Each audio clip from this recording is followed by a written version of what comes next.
You stand at the edge of the forest, the cool, damp atmosphere of the lower Silesian mountains clinging to your jacket like a persistent rumor. This is Wałbrzych, Courland, though 7 decades ago it was still Waldenburg, deep inside Hitler's crumbling Reich.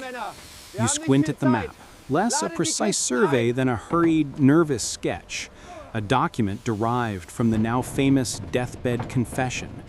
The weight of that story, a former German soldier, loyal to the very end, finally unburdening himself to a Polish acquaintance about a specific train, loaded with a terrifying, wonderful payload, sealed forever behind an engineered collapse, settles heavy in your gut. It feels less like a treasure hunt and more like an intrusion on a long-ago, violent secret. The modern mainstream fact is that this whole landscape is riddled with secrets. The mountains themselves are honeycombed with the unfinished network of tunnels known as Project Riese, Giant. You know that this colossal construction effort involved thousands of slave laborers forced to carve 7 massive subterranean complexes, their true purpose still debated by historians.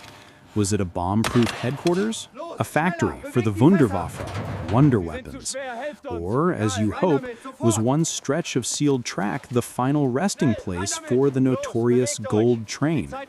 It's widely accepted that as the Soviets advanced in the winter of 1944-45, the Nazis systematically tried to conceal everything of value: gold, artwork, documents, industrial assets, hiding them in mines, bunkers, and potentially the enormous ready-made railway tunnels they had just finished carving. Efficiency, you think, with a grim smirk, even in panic. You adjust the sensitive ground-penetrating radar, GPR equipment resting against the trunk of a pine tree.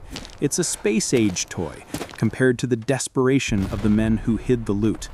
Yet you are utterly dependent on it. The local Polish authorities, who initially dismissed the whole thing as a folkloric urban legend, are now mildly exasperated celebrities thanks to the 2 modern-day tunnel hunters, a Pole and a German, who took the deathbed confession seriously. They've used this very GPR, and it allegedly revealed something: a 100-meter-long anomaly, suggesting a sealed, armored train, buried some 9 meters down. It's the kind of quirky fringe fact that keeps cable television crews flying into this sleepy region every year. Historians still debate the value and even the existence of the train. Some pragmatic voices insist that any gold would have been transported by truck or plane, not a massive, conspicuous train that would have been a prime target for Allied air forces or partisan attacks. But the romantics, and the millions who clicked on the headlines, point to the sheer scale of Nazi plunder. They weren't just moving the Reich's reserves.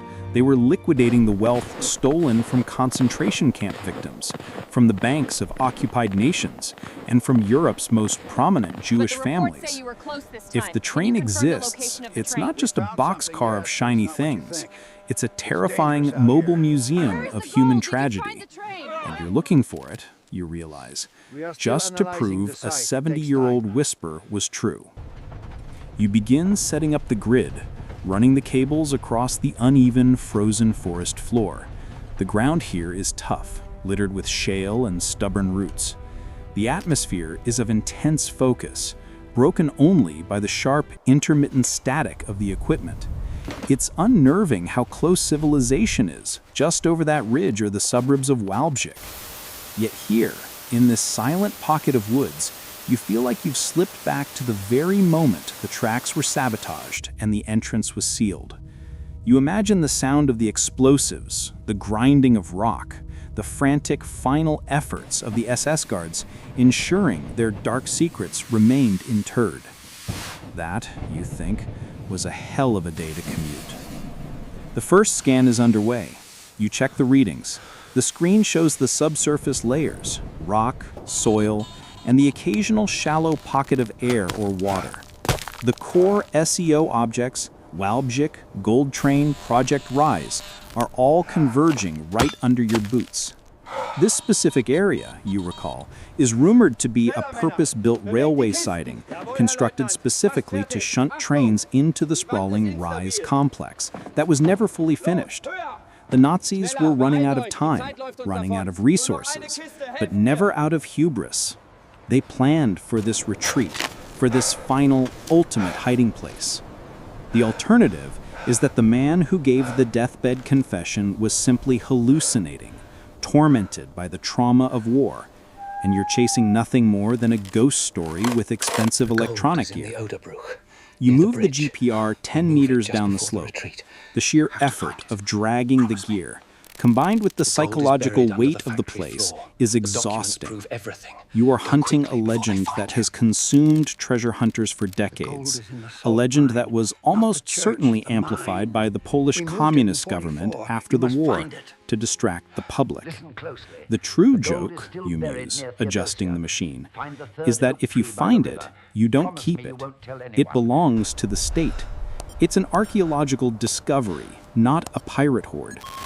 But the reward, the notoriety, the sheer historical validation of that old man's story, that's the real prize. The air cools again. The trees seem to lean in as if waiting for the definitive ping that confirms the train, its armored plating, and the unimaginable loot remains down there. A chilling final monument to the Reich's looting spree. You're looking for 1,000,000 pounds of history, and the only map you have is a dying man's tormented memory. The machine gives a high, whining signal, followed by a sudden, decisive silence on the monitor. Your breath hitches. You run the scan again, confirming the reading.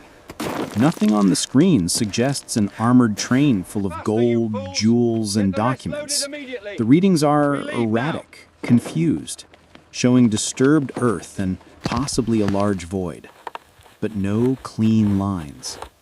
It seems the deathbed confession, while a potent historical catalyst, has once again led to the familiar confusion of the Wałbrzych tunnel hunters.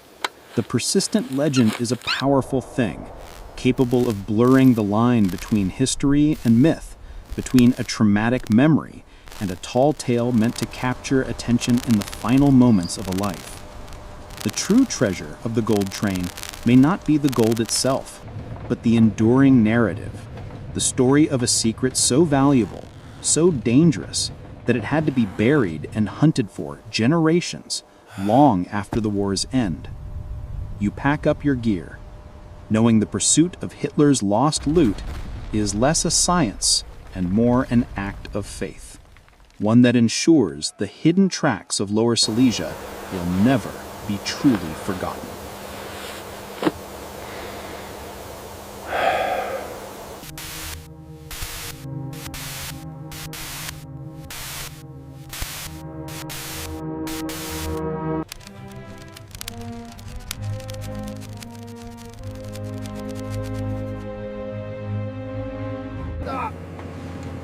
Stop digging.